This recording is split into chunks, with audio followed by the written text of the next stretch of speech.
We are at the beach and we are not here to sunbathe. Instead, we came to look at how people position themselves in space relative to other people. Not much chance of seeing that today, so let's get inside and look at some satellite images instead.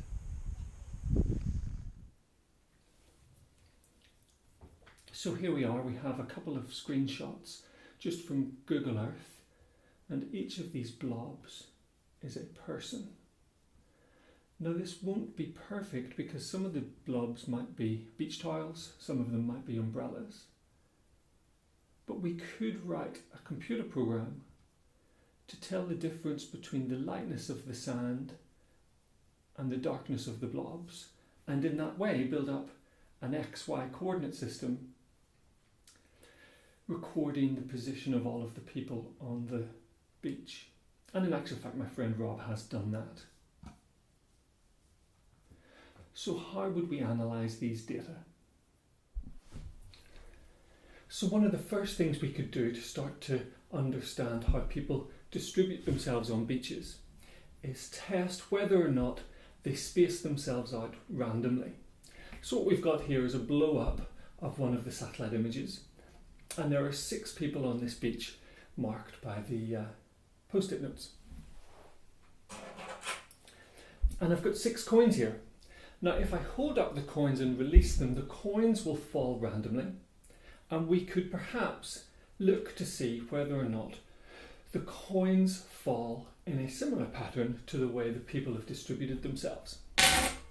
Now before we start this, we should point out that that won't be a test for randomness in its own right, because a random distribution is just as likely to look like the post-it notes as it is to look like the coins. In fact, each distribution of coins, if it is truly random, is equally likely to come up. So what we need is some way of distilling down the important parts of the distribution of people into a number that we can compare with the dropped coins. So for instance, what we might do is we might take each person and measure the distance to the next nearest person. So that distance, and that distance, and that distance, and that distance, and so on, and take the average of these. And that will give us one figure for the entire beach, for this entire beach. Alternatively, what we might do is we might count the number of people in a radius of 2 meters or 3 meters or 5 meters or whatever size of radius we feel is important to describe the beach. And there would be other measures that we could make of the people on the beach. But let's go with the first one. So let's take the distance to the next nearest person for everybody on the beach and then take that average. And then let's drop the coins and do the same thing. So now we would do the same thing with our random distribution. We would take the distance to the next nearest coin for each coin and average it. And then we've got a value for the coins that we can compare with the post-it notes. So let's say that we think that the random distribution of coins will be more spaced out than the distribution of the post-it notes. Let's say that the average for the post-it notes is 2 meters and the average for the coin is 5 meters. Is that a difference? Can we say that the post-it notes are not randomly distributed and the coins are? Well, we haven't really been precise enough yet. We have to specify what we mean by different. So is a difference between 2 and 5 enough to satisfy us? Or would that be pretty much just the same? And if it's people on the beach, a difference between 2 and 5 might well be different enough.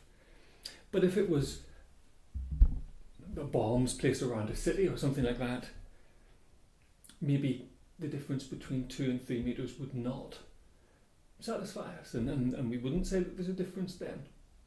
So we have to specify that We can't just be lazy. We have to say exactly what we mean by a difference.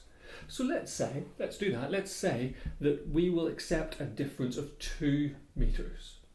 So if the random distribution of coins is spaced out 2 meters more than the post-it notes, then we will say that there is a difference between the random coins and the post-it notes.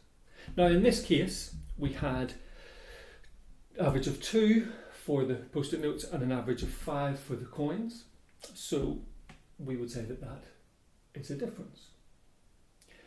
Would we stop there? No, we wouldn't. We would have to repeat this many, many times. Let's say that we did it 100 times. That would be the beginnings of a statistical test. Now, if we did this 100 times, so if we dropped the coins 100 times and 90 times we found a difference greater than 2 meters, and 10 times we found a difference less than 2 meters, that is giving us, or it's the start of something called a p-value, a probability value. And the probability value is if you do this repeatedly and select one of those repeated tests, so one of the times we drop the coins, what is the probability that the spacing of the coins is less than 2 meters? So in our example, the probability of that would be 10%. 10 times it was less than 2 meters. And that's what it takes to do an analysis of the spatial distribution of people on the beach to tell whether or not they are non-random. Now, if this sounds like a lot of fuss, it is, but we wouldn't be doing this on a tabletop. We would be doing it inside a computer, and the computer could do this test 1,000 times, in a split second. If you are a social scientist and you're using something called a t-test, I would urge you to consider doing this sort of simulation test instead. I think t-tests, they'll be around for a decade or more to come, but I think their days are numbered. So let's say that we have satisfied ourselves that the people are not randomly spaced out.